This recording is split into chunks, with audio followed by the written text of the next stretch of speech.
Hello everyone. Welcome back to our English lesson. Today, we are going to learn an important grammar topic, future continuous. Have you ever wondered what you will be doing at a particular time in the future? For example, what will you be doing tomorrow at 10 o'clock? Maybe you'll be sitting in class. Maybe you'll be traveling somewhere, or maybe you'll be having breakfast. When we want to talk about an action that will be in progress at a particular time in the future, we use the future continuous. Let's learn how it works. First, remember the main idea. Future continuous describes something that will be happening at a specific or unspecified time in the future. Look at this example. Tomorrow at 10 o'clock, I'll be sitting on a train. The important information is at 10 o'clock. At that future moment, the action of sitting on the train will already be happening. Here is another example. This time next week, I'll be enjoying my holidays. The speaker is imagining a particular time next week. At that time, the action of enjoying the holiday will be in progress.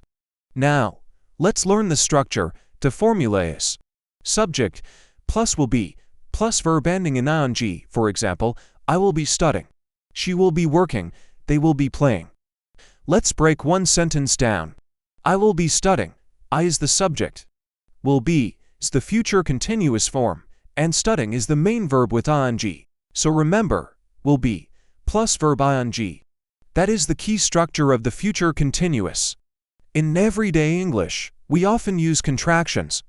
I will be studying becomes I'll be studying. She will be working becomes she be working. They will be playing becomes they'll be playing. Now, let's look at some common time expressions. We often use the future continuous with expressions such as tomorrow at 10 o'clock, this time next week, tonight at 8 o'clock, and 3 years from now. For example, tomorrow at 10 o'clock, I'll be sitting on a train. This time next week, I'll be enjoying my holidays. Tonight at 8 o'clock, I'll be studying English.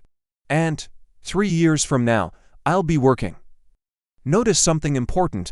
We are not simply talking about the future. We are imagining what will be happening at a particular time in the future.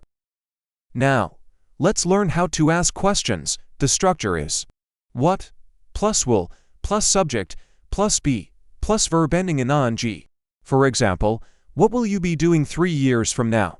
We can answer, I'll be working in a company, or I'll be studying at university, or I have no idea. Now, let's look at negative sentences. To make the future continuous negative, we use will not be plus verb ing. For example, I will not be working tomorrow morning. We can also use the contraction, I won't be working tomorrow morning. Here is another example, they won't be playing tennis tonight. So remember, will not becomes won't. Now, let's compare the future simple and the future continuous. Listen carefully, I will work tomorrow. This tells us about a future action. But, tomorrow at 10 o'clock, I will be working. This focuses on the activity, I will be in progress at 10 o'clock. So the key difference is, future simple tells us what will happen. Future continuous tells us what will be happening at a particular future time. Let's practice. Question 1. Tomorrow at 10 o'clock, I. The verb is sit. What is the correct answer?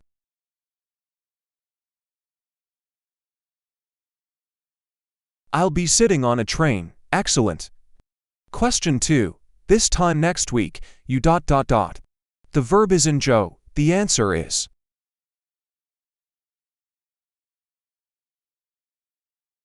you'll be enjoying your holidays. Very good. Now, let's think about your own future. Imagine 1 hour from now, what will you be doing? Maybe you'll be having lunch, maybe you'll be studying.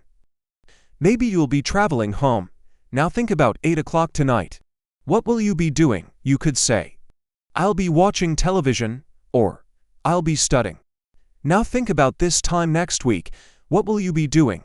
Maybe, I'll be enjoying my holiday, or I'll be spending time with my family. There are many possible answers. The important thing is to use the correct structure, will be, plus verb ing. Before we finish, let's review everything. Future continuous is used to talk about things that will be in progress at a specified or unspecified time in the future. The structure is subject plus will be, plus verb-ing. For example, I'll be studying. She'd be working, they'll be playing. Common time expressions include tomorrow at 10 o'clock, this time next week, tonight at 8. And 3 years from now. For questions, we can ask, what will you be doing? And for negative sentences, I won't be working.